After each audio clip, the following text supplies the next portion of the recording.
Hi everyone, I am so sorry for those of you who have joined me live. I believe that you neither saw me and that you didn't hear me as well. I don't know what happened with StreamYard. Technology is not my forte and something must have happened. I didn't have issues in the past. So I'm really, I'm really sorry for what has happened. I really apologize.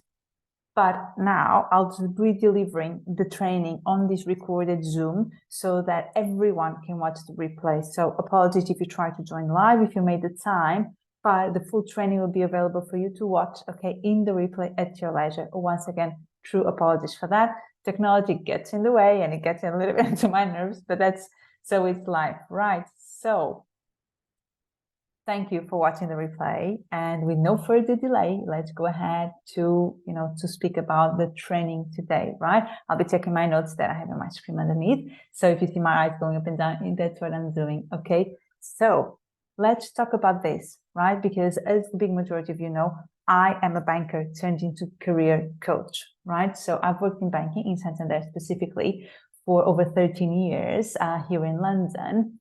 And after a period of feeling very motivated and lost, I wanted to do something else with my career. And this dream of becoming an entrepreneur, that I had always had, I believe, since I was kind of little, but then, never really paid too much attention to it, but started to grow and grow and grow. And actually, after doing it myself and working with clients that've done it themselves, coming from the banking industry gives you like a huge opportunity, huge advantage of opening a business. You're going to have all the core essential ingredients to make a business successful, right? So, and I'm here to give you all the juicy details, how you're going to go about it, right? So let's go and deep dive into it, right? So, because I know that when you have been working in the same industry for a long time or in the same type of role, it's very normal to believe that this is the only thing that you can actually do, but that is not the case, right? Because, everything that you learn is a transferable skill, right? So, I mean, I understand why you feel that because you've worked so hard to enhance your skill set, to be great at your job. I'm sure that like you're great at what you do. You have a lot of trends there and so on. And because you almost develop it there, you believe it's only applicable there, but it's not. It's like when you learn how to drive. Let's say that you've learned how to drive like in a Toyota, right? With manual gears.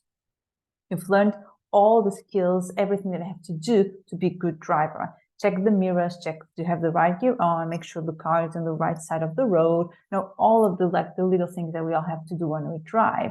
And then throughout your driving license, it almost became on autopilot. And not just there in that specific car, right? You can drive any car in different countries with different sides of the road, with different types of gears, manual gear, automatic gear. You can do it all. Well, maybe between the gears you need, or the different sides of the road, you need a minute to adjust. But then just like that, it becomes very easy for you. So the same is applicable to all the skills that you've been learning in your role. And these are what we call the transferable skills, really. And the advantage of coming from the banking industry specifically is that it teaches you a lot of the things that you actually need to open a business, right? So how do you go about using your skill set to open a business? The key here is really to identify your transferable skills, right? Because there are loads that you bring to the table purely by working in a corporate environment, right?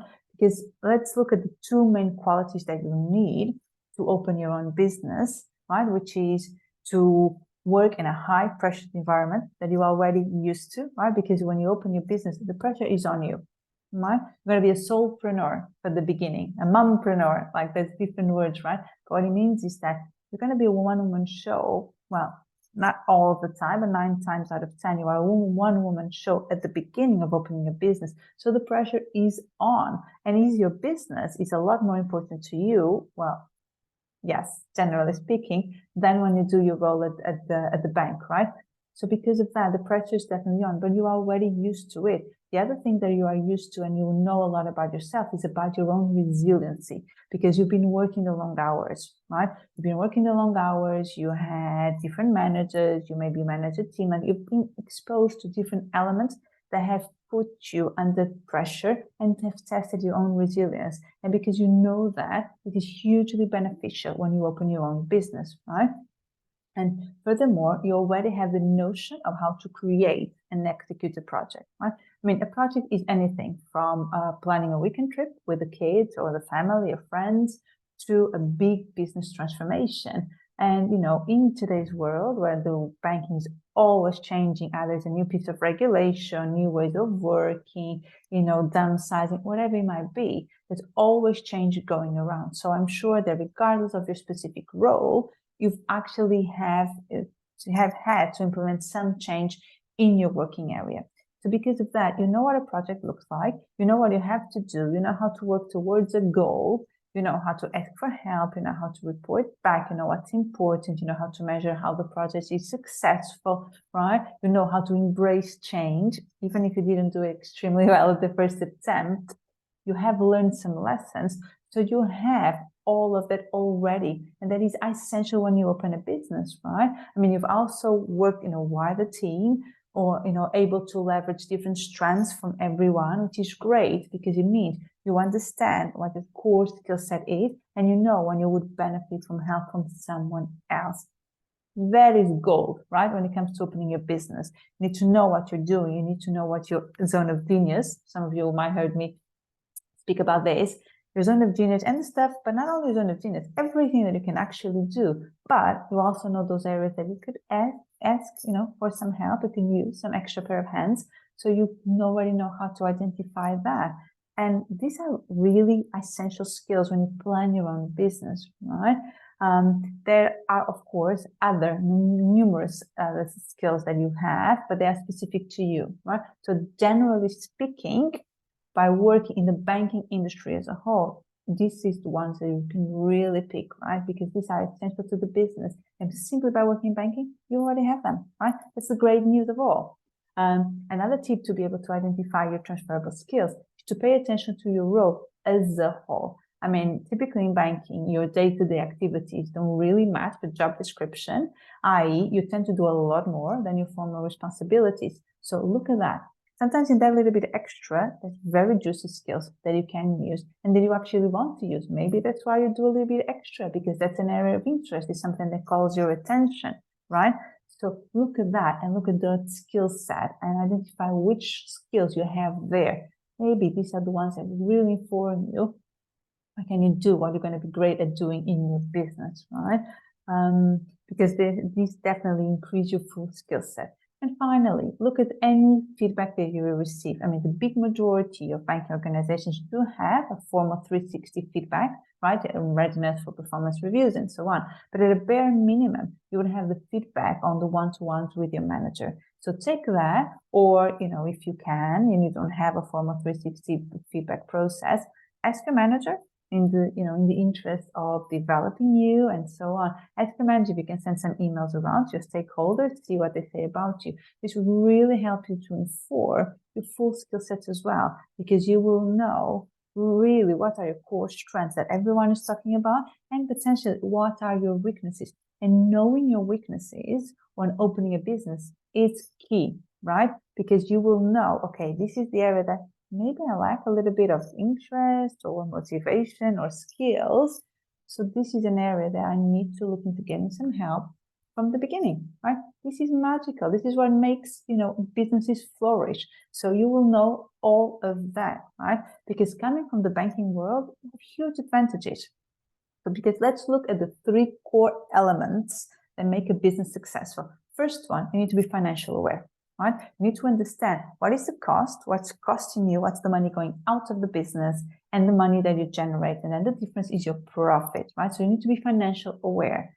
You'll be surprised how many business owners are not financially aware. And this is why so many businesses actually fail. But coming from banking, you have that, right? You're coming from the money world, so you have a notion of that. So take. Second one, you need to be resilient and be able to work towards a goal. You have that. Either it is a business goal, it could be your personal objectives, right? That you agree with your manager at the beginning of each year for your performance, but you know what this is. You know what it feels like to have a goal, to almost understand how am I going to, achieve that goal and work towards it. So tick again. And the third one is you need to be able to network and to leverage your network. And coming from a big organization, you have that because your network all the time with your stakeholders. Maybe you have colleagues, or you have your sisterhood, or other male colleagues for sure. So, like you have that. It is super important that you leverage your contact for people who can help you, people who can support you, people that you can just hang out because they lift your mood. You can hang out, or maybe they're going through a similar journey to yours, which is amazing. You have entrepreneurial buddies, right? That's great. So, and if you don't have them, go out and find them, right? Facebook, on the coffee shop around the corner where people work from there when they, when they have their businesses.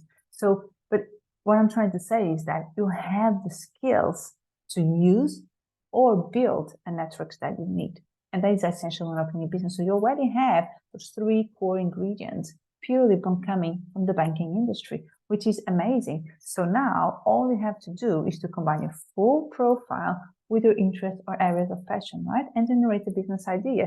Because the best business ideas will come from something that's close to your heart and something that you can do really well. So the first part, the close to your heart, is your interests, your passion, there that you need to, you will know what that is. And then the second one is what we've been discussing today, is what you can do really well. So focus on your full skill set, primarily transferable skills. These are really juicy stuff that you can use when you open your business, right? Because the combination of the two is fire. It's what you really need to focus on. So let me ask you this. Are you ready to work toward the freedom you are craving? You're ready to invest in figuring out what your exit strategy from corporate looks like? Did you know if you want to see a change in your life, the first thing you have to do is make the decision to change it? Because if not, nothing ever will. So if you're ready to figure out what becoming an entrepreneur would look like for you, i.e., what is the business that you could really do and that will make you feel really happy, excited on a daily basis, come and talk to me privately, okay? Because I am about to launch a new group coaching program. I called it the Corporate Escapers, right? The name by itself excites the hell out of me. Oh, apologies, my friends, right? But it really, really leaves me excited because it is designed to do exactly that. It is designed to help you leave your 9 to 5, not straight away. You do not have to quit, right? The idea is that you define your business plan. And part of defining your business plan is understanding what is the trigger for you to leave your job, right? So no panic there. But it is designed to help you understand what is the business that you can do with your skill set and that is really within your interest, within your area of passion, is to give you that business idea and then generate a plan to confidently implement it and make the business a reality. So if this sparks an interest, I'm clearly excited, as you can see, but if this sparks, the same type of excitement in you, please come and talk to me. You can DM me on LinkedIn or you can email me. I post my email on the comments for the live. So you can just, come and reach me and let's chat. Let's chat about if this program is right for you. Let's chat about if I can truly help you or not. And we'll go from there, right? So it has been a pleasure to deliver this training for the second time to you today, but I hope you have enjoyed it. And once again, I truly apologize for the live not working really well. So have a great rest of your day, and I hope to connect with some of you individually very soon, and with all of you very soon on LinkedIn as well. So thank you. Bye-bye.